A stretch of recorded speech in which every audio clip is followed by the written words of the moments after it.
All right, guys. Here we are, part 2 of our two-part series with Few in Evanston at the Evanston Ice House. Is that what it's called? Yeah, it's kind of what we call it, just because we're, it used to be an ice house, and we're not exactly rocket scientists. We kind of cheat and go, well, it used to be an ice house, so we'll call it the Ice House. Beautiful. We're sitting with the the owner, Paul, who we Garrett and I have had a pleasure of meeting several times, and he's always taking great care of us when we come to the distillery. And John, I don't know if you remember this, but we got to talk to him a little bit. I do remember the Breakthrough Fest. Yep, I was telling Garrett I recognized. Yep. Nice. See, look at you're popular.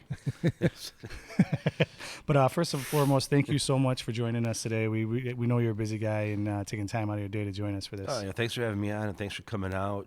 Thanks for the setup. This is fun stuff. Cool. Yeah, you get to talk whiskey. It's a pretty good life. Yeah. Yeah, no kidding. And somebody's got to do it. Yeah. It might as well be us, right? Yeah, we drink, so you don't have to, but we also don't really mind. There you go. If you don't mind, for our listeners, give us a little short snippet of your background and how you got into the industry. I know you didn't grow up doing this. If you don't mind, so we can get to learn about you a little bit. Oh, sure. So my name is Paul Haletko, Midwest kid, born in Chicago, grew up in rural Michigan, moved to Chicago in '93, and kind of had a not exactly lifelong interest in beverage alcohol, because of course I never tried it prior to turning 21. Never. None of ever. None of us. I Especially certainly in never Michigan. did. Certainly in Michigan, and certainly not. When I went to college with Windsor being about 45-minute drive away. Never, ever. Never did that. So it's not exactly lifelong, but at this point, I'm farther away from 21 than I'd care to admit. And partially that kind of grew out of a little bit of family history with beverage alcohol. Prior to World War II, my grandfather's family had owned what is now a major brewery in the Czech Republic.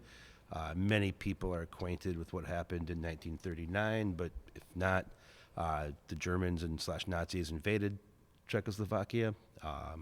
They confiscated the brewery, murdered the entire family with the exception of my grandfather. And after the war, which he obviously survived or I wouldn't be here, he spent the rest of his life trying to get the brewery back and never did. And then when he died, it kind of struck me that this whole family legacy and family history, or whatever you want to call it, it's all gone forever unless I do something about it. And I didn't really want that to disappear. I didn't want to be in the shadow of a major brewery. And while there is some truly fantastic Illinois wine being made, it's not exactly the easiest thing to sell. But being in the breadbasket of the United States, and therefore at least to a large extent the world, we have plenty of good local grains nearby, and coupled with a lifelong fascination with the distilled spirit. Since 21. So since 21, exactly. Yeah. And not lifelong, but we'll just pretend life begins at 21. Yeah, for sure. It definitely does. It restarted for me, at least. Right. Like, what is this? Actually just found a old T-shirt from college that they were celebrating Alcohol Awareness Day. Oh. And so I'm like, oh, thank you, college, for making me aware of alcohol. Yeah. $2 you calls it on Fridays between 3 and 5. Yeah. Is that called? Is that the happy hour? It's called a FAC, Friday after class. That's right, Yeah. FAC. Right, $2 you call it? That's expensive, man. We were doing quarter beers. Once I was 21, of course. Well, yeah. Well, I don't know. Prices in Canada are different than in Chicago. Fair, yeah. 25 cent beers and 50-cent rail drinks. Not a bad life. No. I could think of way worse things to spend your afternoon. Yeah, there's just worse things. But, so I mean, that's a little bit of the kind of family history and, why a distillery. But, kind of couple all that with a severe personal challenge with authority. I really don't like authority. Yeah, I'm probably the only one, right? Right. Yeah. Exactly. Yeah. What's the song we're talking about on the way up here? Which one? Was that Fuck the Police? Oh, Yeah. written his junior year of high school? that's right. Yeah. Ice Cube. Ice Yeah. Cube. Wrote it in the Yeah. 11th grade in class. He likes authority. Yeah. You two wouldn't get along at all. Yeah. But, I've got kind of for lack of a better word, a string of failed businesses behind me, from me just kind of chasing after passions and stuff I really, really cared deeply about. And at least so far, this passion for distilled spirits is working out okay. Yeah, you're doing all right. Yeah. And we're trying. It's a team effort. It's a family, and by no means is it me. And realistically, that's probably why it continues to work, is because we have good people on the team. It ain't because of me. I've proven what I do and left my own devices. Well, Steve was talking about that earlier about the core components of your company and like just having passionate people with good work ethic. Mm-hmm. And that kind of goes along with what you're saying. That's what we've always found is our best people. It's passion and it's drive. And so everybody has that work ethic, but it's almost a little bit of a misnomer to call it a work ethic because we're really playing. And yeah, there's a lot of work that goes along with that because, no, it's not all fun. And, ordering grain, it's not exactly emotionally rewarding. But that is part of the work that goes into doing what we do, and arranging for BOLs and shipping, and this stuff isn't fun. Sure. But what we do is really, really fun, and we're all doing it together as a team, and that is, it's beyond fun. It really is. It's really meaningful. I kind of feel like that correlates a little bit to what Garrett and I do working in the restaurant industry, where it's work. There's some things you don't want to do, but at the end of the day, Yeah, ordering to-go boxes and It's not fun. glassware, plastic cutlery and not a good time. that's not cool. But at the end of the day, what we do is pretty dynamite. And I guarantee that neither one of our restaurants are successful because of us. It's Right. because of the group that we surround ourselves by. Absolutely. So I totally get it. Everybody's got this passion, and Few's no different than a lot of other places. I mean, just like you guys know, I mean, it's really hard to have a business that is built on things like artistry or customer service or dealing with people that's not at least largely driven by passion, because it just doesn't work. No. Yeah, if you don't have that you can only fake it component. for so long. Exactly. And yes, you can get paid more. I mean, everybody at Few would make a lot more money doing something else. I mean, I know I'd make a lot more money doing something else. And yet you got people here for 4 or 5, 6 years. Right. They're not leaving. And they're not, because it doesn't, money isn't everything. To me, and I think to a lot of the people at Few, it's way more important to roll out of bed in the morning with a smile on your face and go, fuck, how quickly can I get in there? There's so much stuff I want to get done. And it's not, fuck, I got to get in there, and I got to do this, and I got to do that, and fuck. Well, we don't get paid at all for this, so we're right on board on that. Absolutely. But you get out, and when you come home at night, you're like, all right, I did some really cool stuff today. We did this, and you could look at your wife, husband, girlfriend, boyfriend, and be like, I did something. Yeah. And same as you guys, it's that drive and that passion to create is what makes for a hell of a team, and that's what we have at Few, and it's awesome. Yeah. Couldn't have said it any better. Speaking of Few, that name is awesome. I know that we nor confirm nor deny anything on that, but tell us a little bit about FEW. So, I mean, the name Few really just means that we don't make a whole lot. And I've got a really... I don't know. The backdrop says a little different. There's quite a bit in here, and I know this isn't the only location. Yeah, we make a little more than we did when we started. How's that? For sure. But that is what it means. And realistically, you can look behind me and go, there's a couple barrels over there. It takes us about 3.5 to 4 days to make what large distilleries spill every day. Yeah. Our yearly production is smaller than the daily production at small distilleries. So, you can look behind me and go, there's some barrels back there. And yes, we're bigger than many of our, I don't know what you want to call, our friends in the craft distilling industry. Yeah, we're big for a midget. Yeah. Sure. So it's all relevant compared to who Right. you're comparing to. Yes, there's a lot of barrels back there, but we're not what I would call big by any stretch of the imagination. We still just make a few. Yeah. yes, we make more than some, but less than most. Is that right? I don't know. Say that a couple times. Yeah. You I don't know guys, if I have enough whiskey to understand that one, but yeah. I was distinctly promised there'd be no mathematics on today's examination. I don't know who promised that. Talking about other people, and sorry to interrupt, but talking about other people in the small batch craft industry that you're in, being in the distillery today, everything is done right then and there besides your packaging that's off-site. Yeah.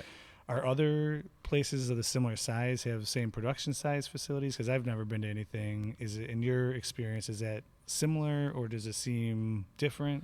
I think it tends to be a little bit different based on place to place, and I think that's one of the really cool things about all my friends at other craft distilleries around the country is the many ways that we've all kind of, by hook or by crook, put together what we need to put together to get done what we want to get done. So I think in some ways our production facility is way smaller than most. It's only 2,700 square feet. So, if you look at other distilleries around Illinois and around the country, it's pretty small for a production space, especially, what we put out. There are others that are way smaller. So I've been in other craft distilleries that are about, I've been to one that was a actual storage unit. And I want to say it was maybe 20 by 20 for about 400 square feet for everything. Wow. That's real small. Yeah. Yeah. And I've been in others that are materially larger than what we have. And it's great because you have all this great floor space and there's place to put stuff. But Is it a place to set your coffee down when you're... yeah, we don't really have that, Yeah. and that's okay. Again, it's kind of by hook or by crook. It's, we're sitting in our ice house, which is where we currently just store our barrels. But when we started, everything was in the same room from, mashing, fermentation, distillation. All of the barrels stayed in that same room. All of the packaging was in there. All of the shipping was in there. But yeah, we've been able to grow a little bit over the last couple of years, and let's just say that the barrels behind us wouldn't fit in the production facility. No. Never mind, people. Yeah. Yeah. Speaking of people, you got the distillery tours.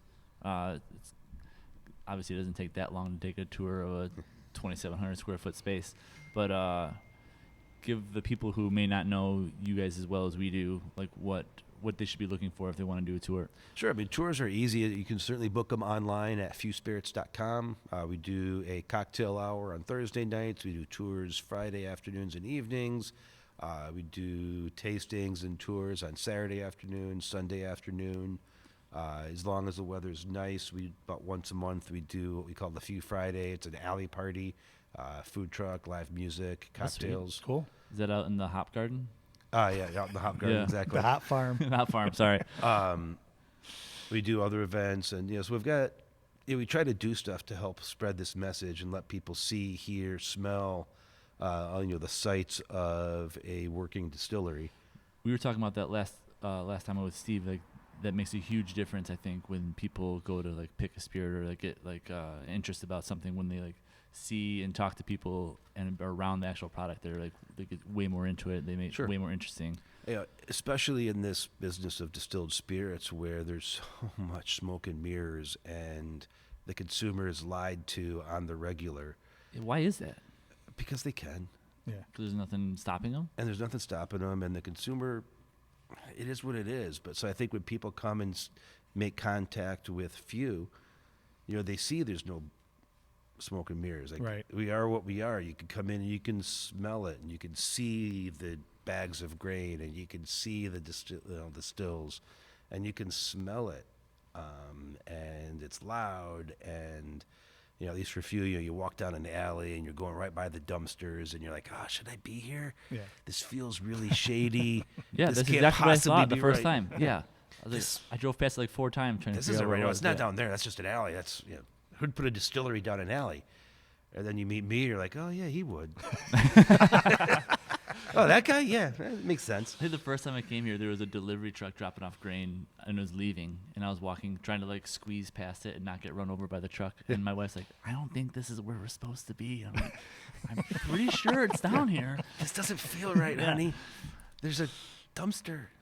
But no, it is what it is, and I think it's really one of the things that makes us special is that you can, if you find us, you're one of the few that knows where it is. There you go. It doesn't take too much to have a good cocktail, just a few good ingredients.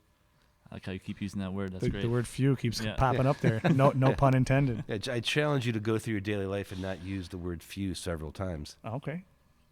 Challenge accepted. Challenge accepted. Talking about all the different spirits that you guys make, we did the gin earlier, and when we come we're going to try all the whiskey later. What's your go-to? Are you a whiskey guy, or? I think it kind of go back and forth. Okay. Certainly, for the most part, probably leading towards the whiskey side. Okay. Especially as we kind of coming into fall. I will admit to having been, hitting that gin bottle a little bit here and there. I won't tell anyone. Don't judge me. No one's listening. Eight people are listening right now, just so you know. But see, that's a few people. We like that. That's more than a few. That's even better.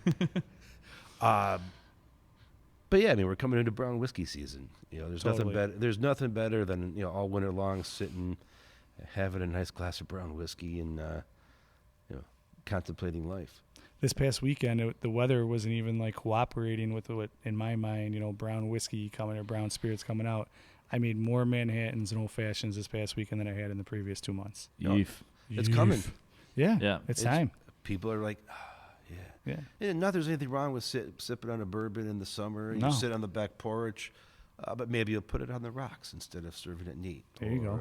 Different style. I enjoy forcing myself to sweat it out super hard when it's 90 degrees, drinking full proof. Really? Sweating into it. I can't stop. Yeah. So That's good. Proofing it down. That's how you work out. That's Yeah. how you get your exercise. Sit by the fire, have a cigar. Yeah. It's nothing better. Yeah. Some people go to the sauna. I just sit outside Drink cast and whiskey. drink cast whiskey. Yeah, that's right. All right. So you said you had a bunch of failed businesses before this, A couple, maybe Yeah. even a few. and now you got this. I got this. What's next?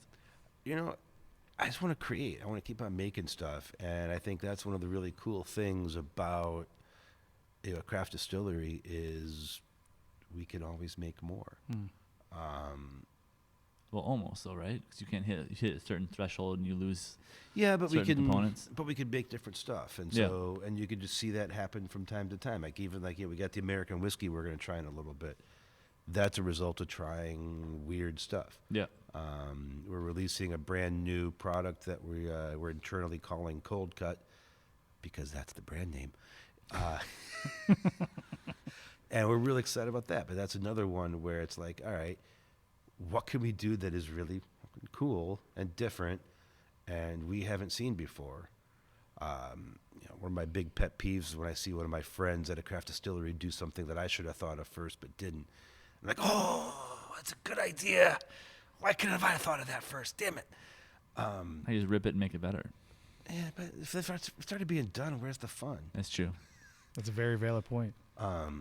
This is supposed to be fun.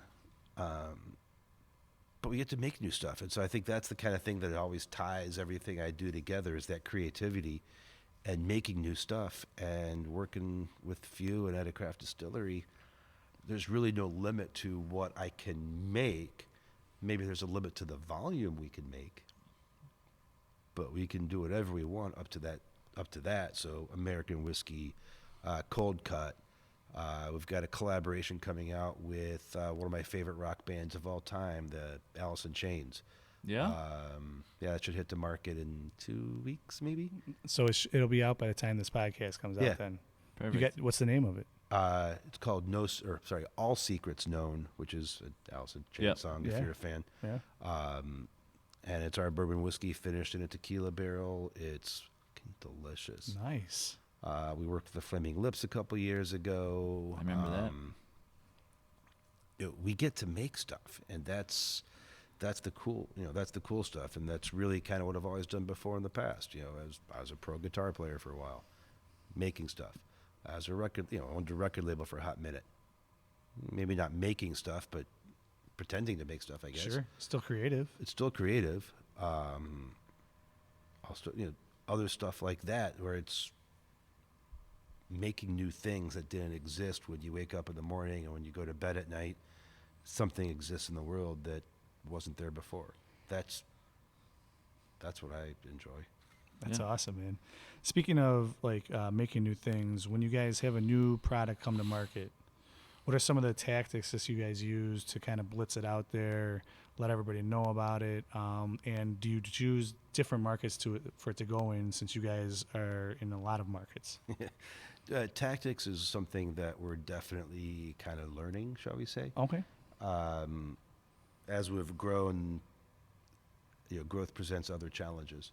And so certainly there's things that we launch in different markets or don't launch in different markets based on our own biases or what have you. We did a collaboration with Dark Matter Coffee probably about 2 years ago now, and that was only released in Illinois. But now we are re-releasing that same collaboration in Washington State and Colorado. And not Illinois? And not in Illinois. Wow. Because we think that Washington State and Colorado are good coffee markets. There's a small coffee company came out of Seattle a couple of years back. I don't know if Because of an S, I think, right? Yeah, it's got like Seattle's best. Hard C. Yeah. Seattle's best. Yeah, Seattle's best. That's That's what it is. it's got like a mermaids. I think it's called Smurmaids or something like that. Yeah. I don't know. Or like a character from Battlestar Galactica. I don't know. God, I'm old. Dude, if you don't drink It's all right, coffee, embrace it. if you don't drink coffee in the Northwest, you gotta take naps all the time. It's all draining and rizzly all day. Yeah. Like, how do you not just fall asleep constantly? You gotta pump yourself full of caffeine to stay awake. Yeah, it's either caffeine or weed, and so you got to be drinking. They your got caffeine. both. I'm aware. We're going to have both. Speaking of weed, what do you think? What do you think the spirits market's gonna look like January 1st when marijuana becomes legal? Oh, in Illinois, I think marijuana and spirits in Illinois are going to look exactly like they look everywhere else in the freaking country. Nothing's changing. In the month of January, I think there'll be a small little dip. Yeah. But come February 1st, no difference. If you look at all the other states where we've done it, we've seen this. We've seen this happen before. And yes, Illinois is different, and there's always this. Yeah, man. But what happens is the channel changes, and this is bad news for you guys. But for us, we end up being neutral. On-premise business goes down, off-premise business goes up. And Yeah, I guess that makes sense. I think we're going to sell more burgers come January Yeah. 1st. Yeah, The amount of people walking around kissing the sky is going to be real good for our business.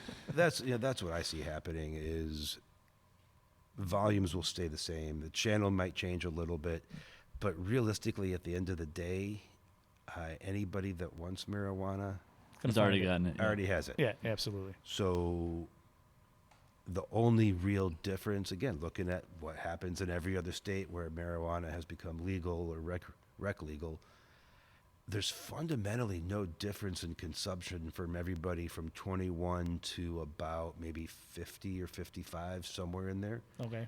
You get a little increased marijuana usage on the older people because they don't have a dealer. And That's good. It's a really good point. That's a very Or good the grandson point. stopped selling. Yeah. right, and there's less stigma.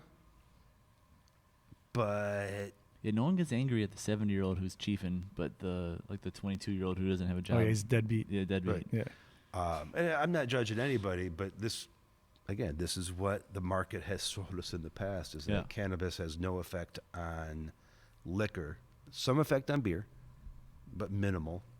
And it's primarily in the older demographics who aren't really big drinkers or smokers either. Yeah. It's not like they're smoking an ounce of weed a day. Right. Wouldn't that be the life? An ounce? That's insane. It's a lot of weed. Yeah. No comment. Hi, Mom. And certainly none of us on the podcast know anything about cannabis. We I'm just don't. saying, I'm just We looking don't. at business studies I've that are pure only- numbers. I've Right. only ever done it in states that are legal. Okay. I have no comment. How Oh, nice. You want to ask the rename question? Because that's pretty cool. I didn't see you put that on there. Yeah. So, over the past 3 or 4 months, Mike and I have decided, and John too, that that there's a lot of famous whiskey that comes out of certain rick houses, and a lot of famous rick houses that have fallen down or have collapsed or caught on fire. Not And for good news. some reason, they're all named Rick House H. Hmm. It's just a little sabermetrics that we put together. I think that Rink House, this should be called Rick House H. Well, that would be a bad news, though. So yeah. But everyone sees Rick House H and says, "Oh, that's where the good stuff is from." I mean, like Blanton's and Eagle Rare are all from Rick House H. There's some pretty cool Heaven Hill stuff from their Rick House H. 1792's Rick House H fell down. I think it's not a bad idea. Think about it. Don't get back to me now. All right, That's right. I'll contemplate. Discuss. That's perfect. That's Yeah. the only answer we needed. No, yeah. So we So- when we were doing the calling it the Ice House. The other things we talked about naming this place were the Titanic, Okay. the Hindenburg. Oh yeah. We Yeah, thought those about, things haven't failed at all. we thought about Yeah. the Atlantis. Well, at least it can't sink, though. Right, that's true. I Well, mean, it could, but Yeah. All right. So sipping social first. Rick House H. Rick House H. Speaking of other, Also, Sipping Social was one of the other names. there you Coincidentally. go. There you go. We'll come do this every week. Have we trademarked our name yet? I thought you did it. Oh crap! We need to get on that. Better do this in the next 2 weeks. Speaking of other distilleries, Get the lawyers on the call right now. do you have any other distilleries that you kind of, I don't want to say look up to, or do you have a favorite distillery or products that you would lean to that are not yours? I think, honestly, that's one of the kind of crappy things about this business is how many amazing Great. competitors we have. Right. I wish that there were fewer. I mean, You we make used it again right there. there's a lot of great stuff out there. So There I is. mean, are there distilleries that I particularly love? Yeah, it's probably easier to pick the ones I don't, honestly. But I would never talk shit we about can go that somebody. route too. If you Yeah, we're want. not going to go Yeah, that route. But I mean, certainly locally, I think Koval's fantastic. You know, we got nothing but love and respect for those guys Cool. and girls. Big fans of Westland, big fans of Westward. You know, Laws in Denver's doing some really cool stuff. If anyone out there hasn't heard of Westward or Laws, give them a look. I think they're totally worth. They're totally awesome. worth your time. Widow Jane. I mean, again, now bias alert. Widow Jane is other direction, fantastic. yeah. Vago is fantastic. You know, Blue Coat Gin will just blow your mind. But again, bias alert. I own them all. You didn't. We'll edit that part out. But it's okay to plug your products no, too. yeah, That's sure. that's No, definitely but the point. you should disclose it in case and not everybody necessarily knows. Sure. You got to be able to judge the source. Yeah, just because I have it doesn't mean it's not great.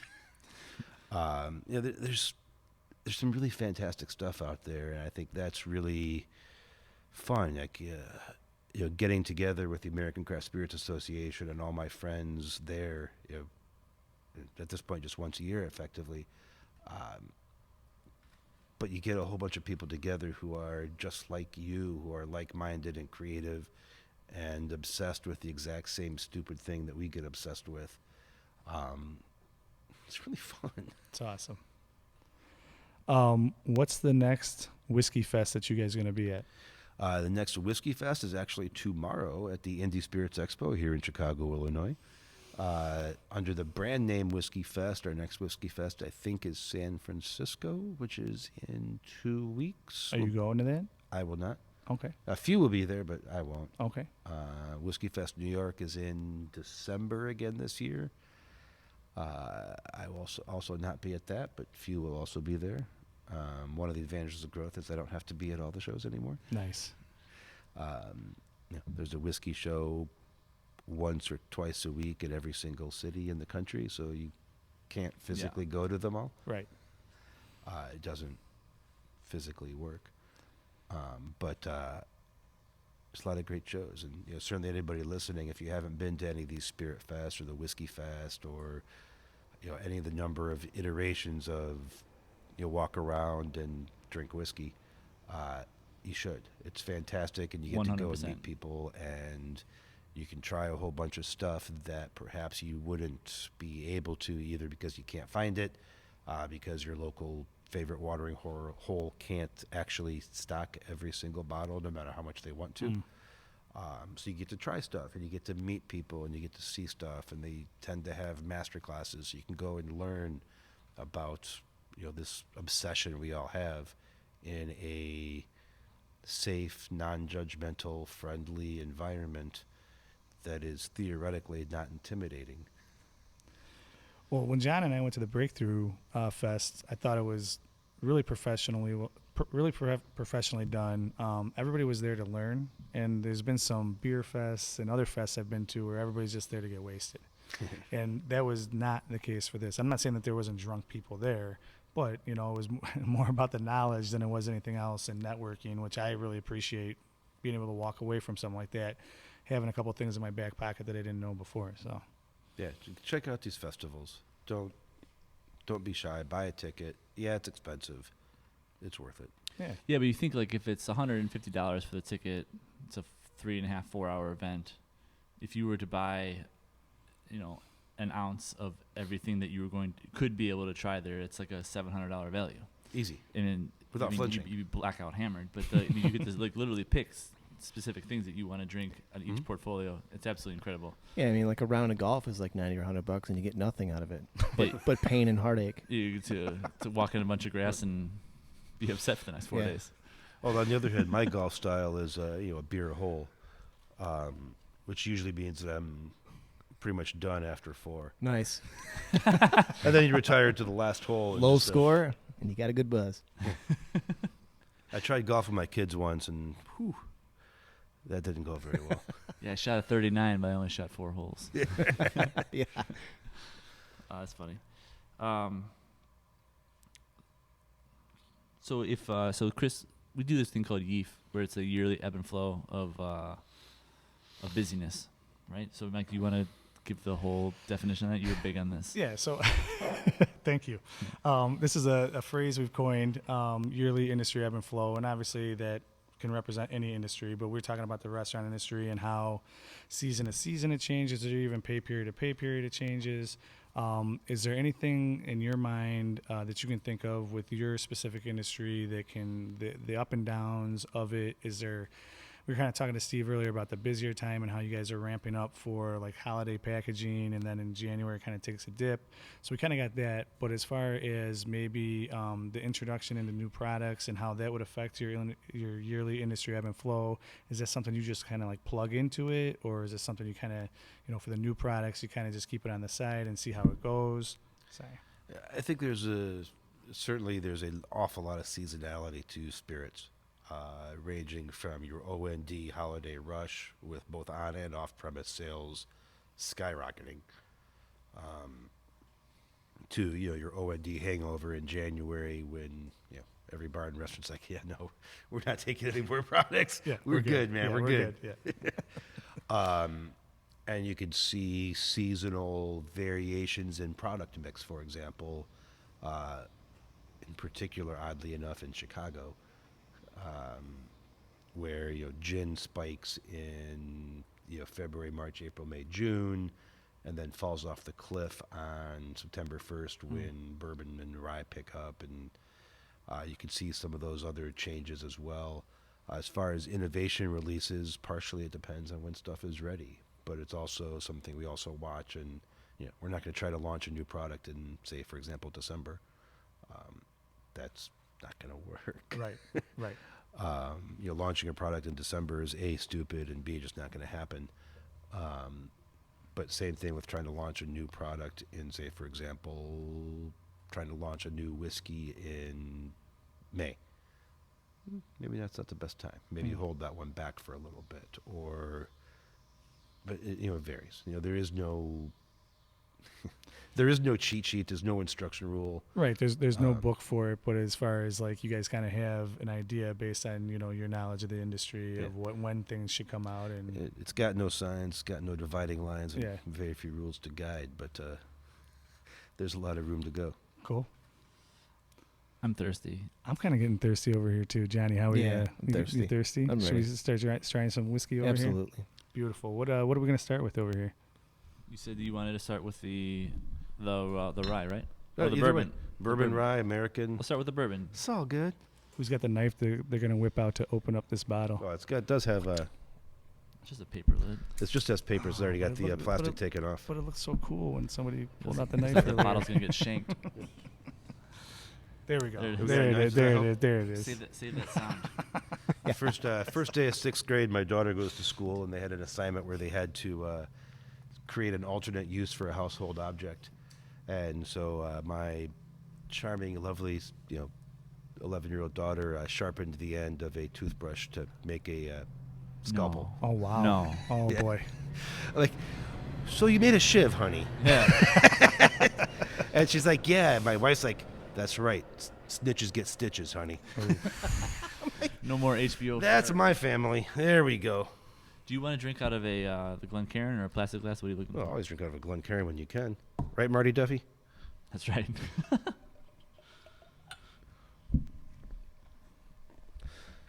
So, few bourbon.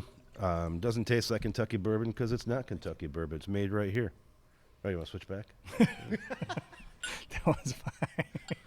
We could do a little. Yeah, we don't have to it's switch the, glasses. It's the circle of life. I know where John's been, and I don't want that glass. Oh boy. Oh, man, come boy. on. Oh boy. You don't like vegan? Straight meat. I just got asked to comment on STDs as an abbreviation for something, and I'm like, I'm not going to comment on that, Yeah. bro. No. Yeah. Get all out of context. Yeah. Different context. Okay, we're good. Yeah. All right. Okay. Yeah, we're good. I'll leave. I got a story for later. We'll drink some whiskey first.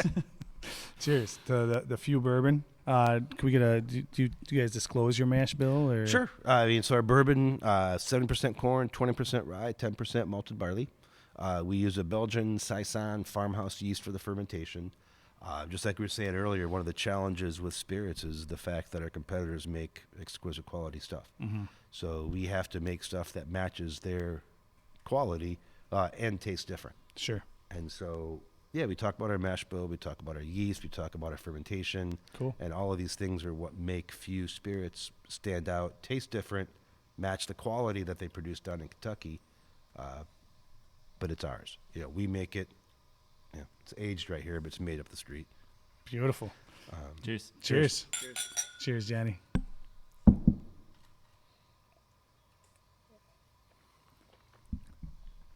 Sweet, spicy, Mm-hmm. caramel, deliciousness. We do a little bit of a rating system when we do our spirit reviews. We always say what it is out of 10, and then we say what we would do with it. Initially, there was like 4 options of what we would do with it. Mhm. Now there's like 20 to 30. Mm. So it's ever evolving. I I'm haven't gonna number one up since the last time we talked about it. What's it? It was 15 earlier 15 because to we 20, yeah. because we said something different earlier. I'm gonna go first. I really like this. It's got a nice sweetness to it. It's not harsh, and the lingering is exactly what I want in a bourbon. The right sweet spot for me. I'm gonna give this a 7.75, and I really like the flavor.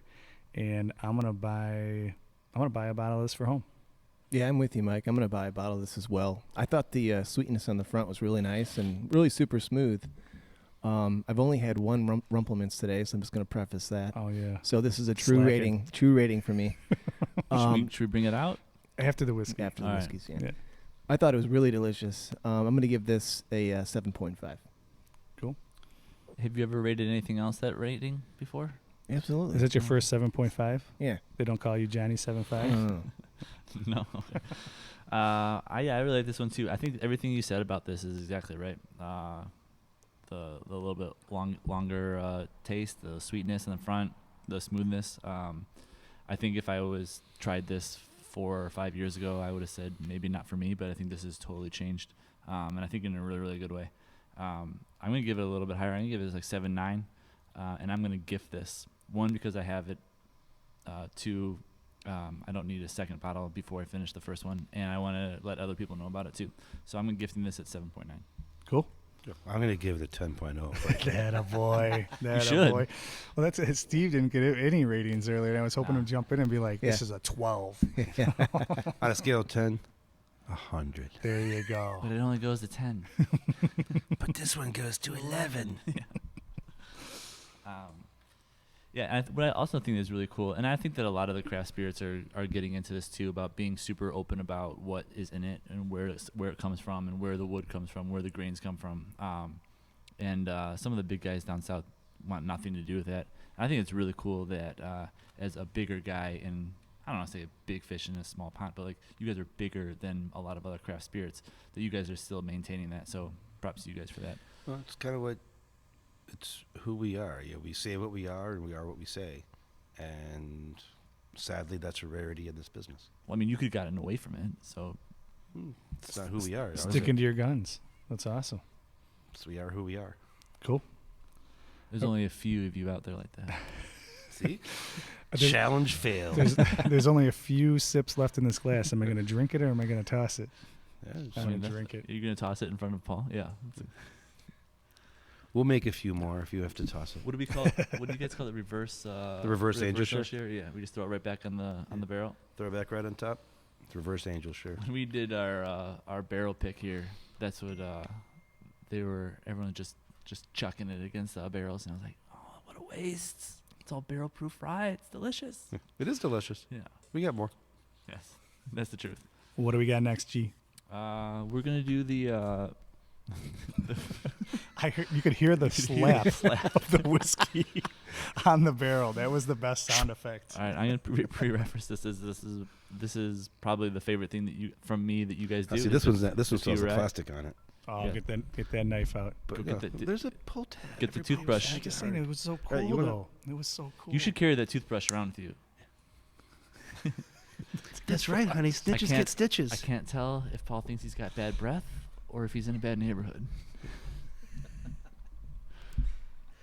I know what neighborhood we're in. I'll just leave it at that. That's why you guys all carry knives with you. I live here, man. Yeah, few rye. It's not a number one seller. The bourbon's number one seller, but I think our rye has the number one hype.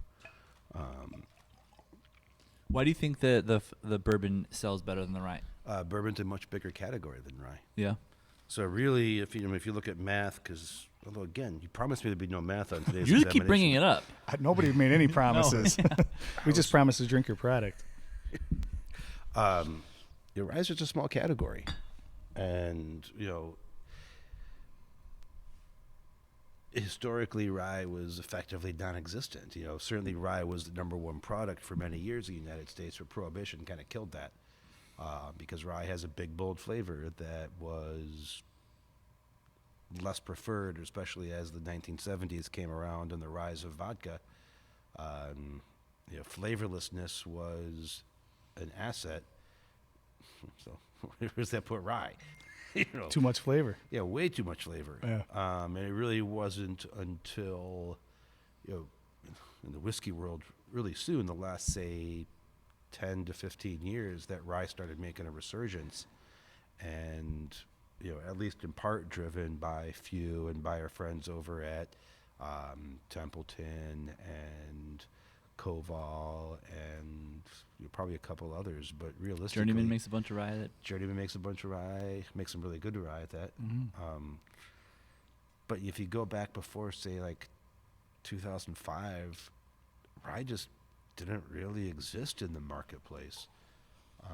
And it wasn't, it was kind of with the onset of Mad Men culture and cocktail culture and bartending culture that people started discovering all these old recipes that called for rye whiskey. They go to their distributor up and go, I need rye whiskey. And they'll be like, you need what now? I run into that problem every week, let alone about rye whiskey. You trying to call somebody out right now? No. I only see Mike like once every 3 months. We're good. But you know what I mean. Like, I need rye whiskey. Well, we don't have that. How about cotton candy flavored vodka? Well, no, that's not the same thing. Yeah. That'd be fine. Just bring that in. I've got gold to meet on that one. That's the truth, though. You're absolutely right. How many bombs of flavored vodka did we do in the mid 2000s, Johnny? It was mostly rum, I thought. No, dude, like the dude. Oh, the dude. You remember like the Fruit Loops, like all those flavored vodkas that were just terrible. That was literally 20. I do know when 2005. like most of the Muldoon staff and like the regulars like went up to Muldoon's, went to my wedding in Mexico for a week. This is the restaurant that Mike and I worked at, that we all, like a group of us, became friends together. The sales of those spirits plummeted For that 10 days. for that 10 days. And in Mexico, they had to go get us Red Bull from Walgreens. Yeah. They didn't have any on the resort. Yeah. So yeah, flavored vodka. We definitely drank a lot of those, but Thank God for rye whiskey. thank God flavors come back. Yeah, flavor's back, and so, I'd like to think that few played a part in that, because we make some really freaking good rye whiskey. There you go. 70% rye, 20% corn, 10% malt. If you're paying attention, it's just a flip on the bourbon. Nice. But we use a wine yeast out of the Loire Valley for a little bit of extra fruitiness. So the bourbon, we try to emphasize the spice. On the rye, we try to emphasize the fruit. And I think it's a pretty complete whiskey all the way down from spice to sweet to fruit. Cool. Cheers. Cheers.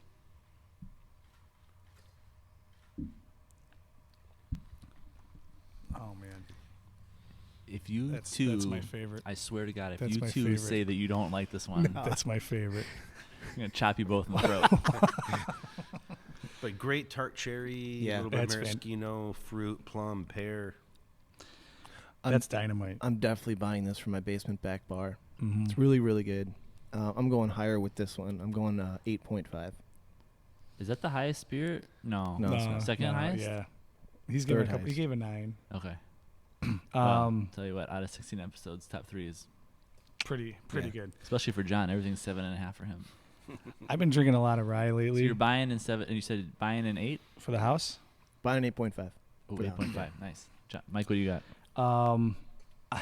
I'm gonna buy this to go along with a bottle of Amaro for my house to make some black Manhattans at home. Ooh, you love Black Manhattan. Just when it's good rye whiskey like this that goes with like a not too bitter, not overly bitter Amaro. Yep. It's perfect in a couple bitters. So I'm buying a bottle to make black Manhattans at home. I'm giving a 8.75. Oof. There we go.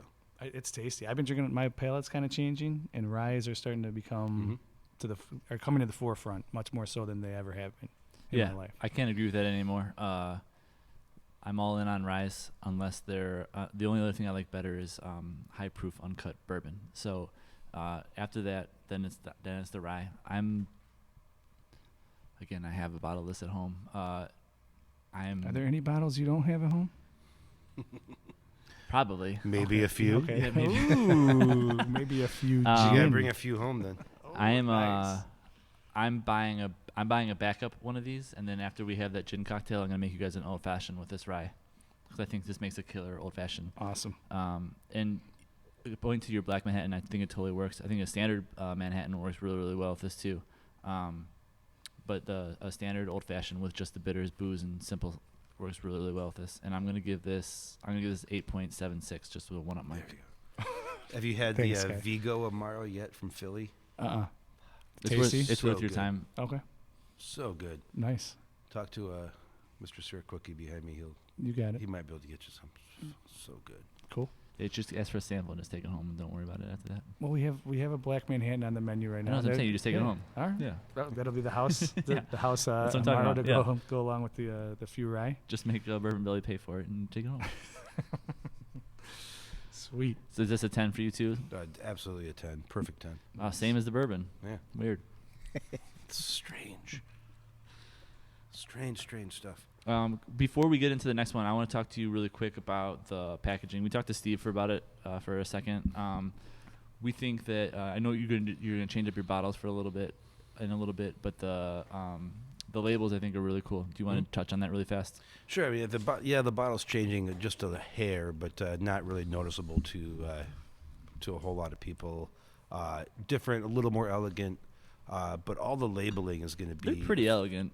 effectively the same. Yeah. And it's all iconography or images you would have seen for the first time at the 1893 World's Fair here I in love Chicago. Yeah, I think that's super cool. It's our way of saying Chicago without using the C word. And Can't be using the C word. you can't use the C word. At least, yeah, you can. But if you're in England, it's more acceptable. It's kind of strange. I don't get it. You're over there, there's like dropping. You're like, whoa, Yeah. bro. Whoa, For as whoa, accepting they think they are, the C word is. whoa. No, but it's kind of our way of saying, yeah, this is where we're from. We're proud of where we're from. We're not ashamed of it. We don't need to plaster it with, Chicago this, Chicago that. Right. If you know, then you know. And if you don't, well, then you either learn or who cares. I think you touched on it earlier about how like the people have been drinking rye more recently because they're pulling out these old cocktails. I think that both of your gin and your whiskey plays really well in a lot of those old-timey cocktails. And then these bottles kind of represent that kind of era too. So I think it's a nice pull. Yeah. It matters. Yeah, no, I mean, how many times have you gone to the store and you don't know anything about wine and you just pick it by the label? Virtually every single time. Seriously, every single time. We tried to do a wine review in our very first podcast, and we're like, we have no idea what we're talking about. Yeah. The label looked good. Wine is tough because it's like, am I going to spend $14.99? Am I going to spend $19.99? Am I going to spend $9.99? And then what label looks the best? Yeah. Oh, that's a cool one. And speaking of people like being super reserved about what's actually in the bottle, look at wine. Yeah.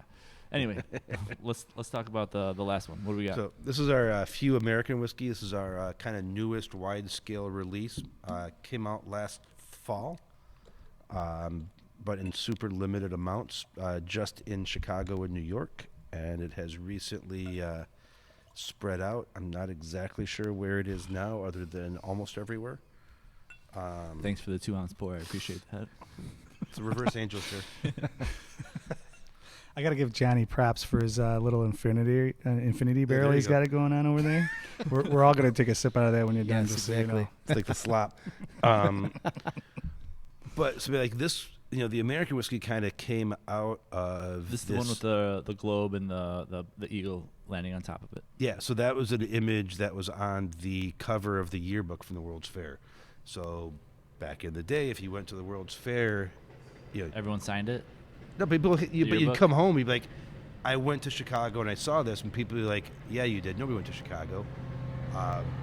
That's a train going past, by the way, Yeah. in this rick house. It's awesome. very warm, so we kept the door open. Yeah. But that adds the ambiance. I'm not upset about it. Yeah. No, So I'm not. I wanted to know You can't why. be mad about it. No. But this is what you saw, and to us, it's just kind of it continues on that promise of the 1893 World's Fair. And once we decided that we were going to name it American Whiskey, if you're going to name it American Whiskey, you better own that. Mm-hmm. So red, white, and blue. We've got a screaming eagle. I wanted to change a little bit to add some Sidewinder missiles in the some eagle's guns. claws. Yeah. Some guns, like maybe some sort of a gun, maybe like a screaming fighter jet in the background. Yeah. But we didn't. We didn't do that. But we did go red, white, and blue with the eagle. And I think it's probably best you didn't put guns on your label. Yeah. but That's so cool, though. these guns are good. Yeah.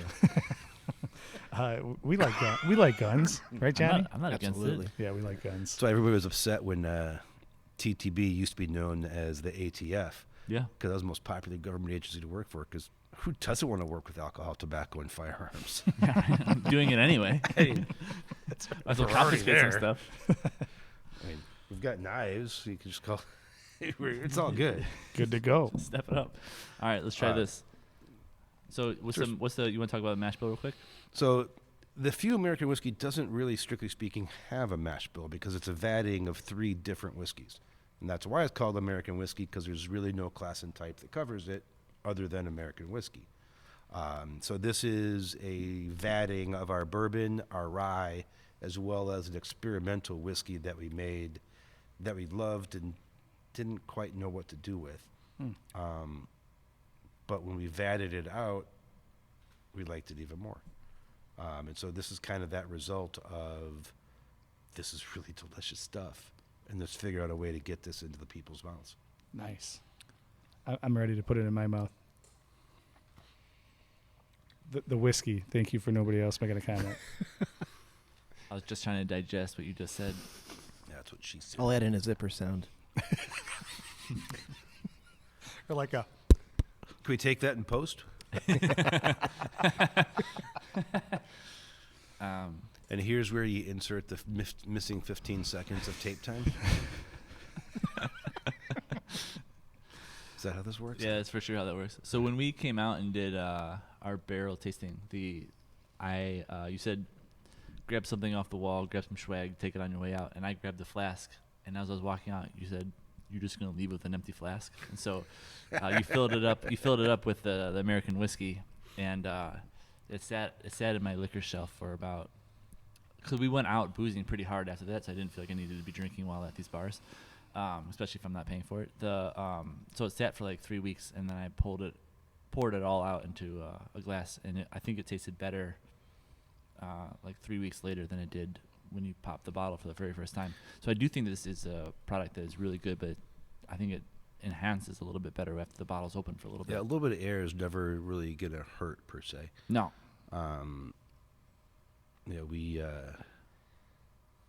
Air's good. What you got on it, G? So I think this is, so if few rye is the favorite thing that I think you guys make, I think that this is a close second. I think it's got, I think you can taste the sweetness from the softness from the rye and the sweetness from the bourbon, and the little bite from your experimental cask. I think it's pretty well rounded.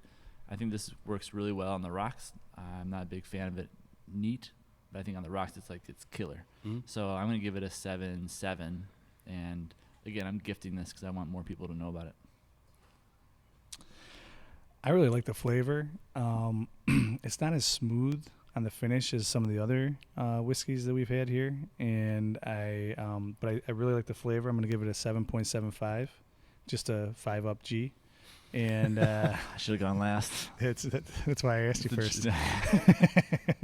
And I'm gonna buy a bottle of this for my house, to be honest with you, because I want a collection of all 6 of these in my house by the time we're said and done with it. So you got a birthday and a wedding coming up. We can make that work out. Please gift me a few products. So Johnny's at an 8.0 on this. Really? Yeah, I think it's really, really good. Wow. So I'm gonna get a few of these bottles. Yeah, there it is. I'm gonna get the bourbon. I'm gonna get the rye, and I'm gonna get the American. I thought they're all really good. Are we going home with all those today? We could. I hope so. Yeah. So it's a good idea. Speaking of getting all 3, I have seen like you could buy like at Binny's or whatever. You can get like those packages of all 3. Yeah. You guys have that, right? We saw some of them primarily at Macy's. Yeah. So that's right, exactly right. I thought Koval does the same thing. Mm-hmm. A lot of people do. That is genius. Absolutely genius. Everyone's grandma goes out for buy their kid, or their grandson who's like 20, of course, over 21. Yeah. They don't know what to get him. Like, oh, but he likes whiskey. Well, here's some whiskey. I'm at Macy's anyway.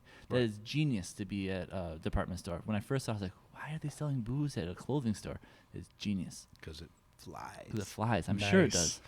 And people want it, especially at Macy's downtown. I mean, that, at least to me, is the definition of Chicago.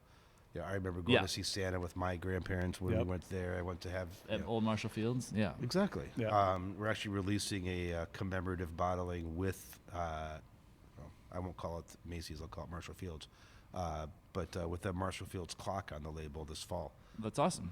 It'll be primarily available at Macy's on State Street. We're real excited about that. That sounds great. I mean, that's a bottle you don't open. As long as you buy more, you don't. Well, yeah, obviously, because we're gonna buy the 3 and then you get the commemorative one.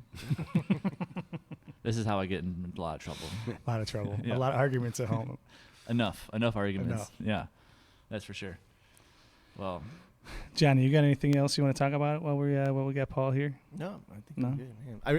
Just on a personal note, I really liked your packaging design on these. I think it really stands Johnny's out a on the designer, shelf. so that's Yeah, big props. I think it's really classy. It helps. I can't believe the question master's gone silent. I this know, whole day. all day. I think he's too There's been euphoric.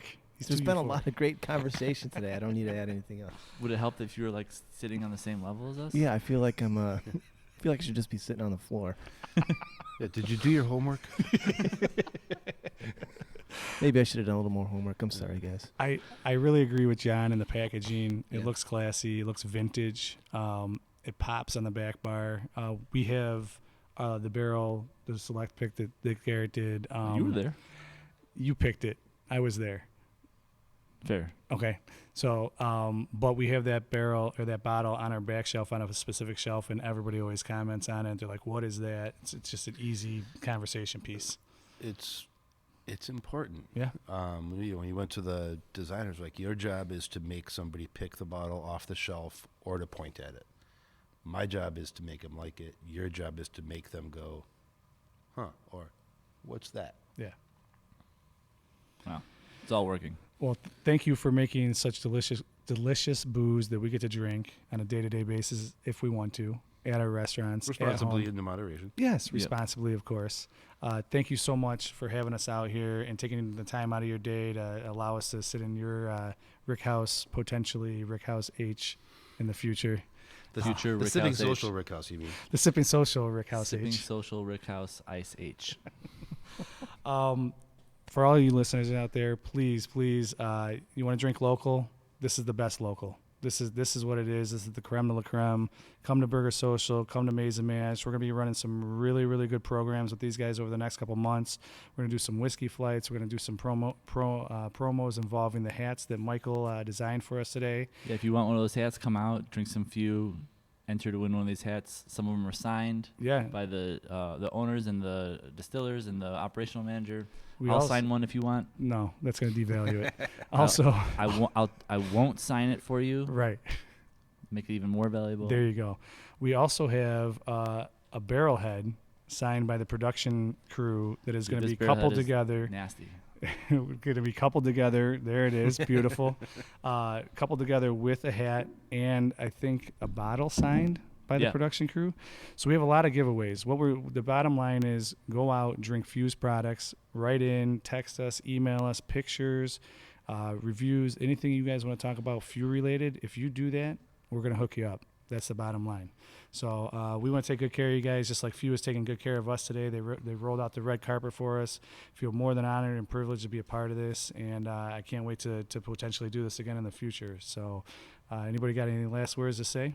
Nope. Thanks a lot. Thanks, boys. Cheers. Appreciate it, man. Cheers. Yeah, let's drink it up. Boom.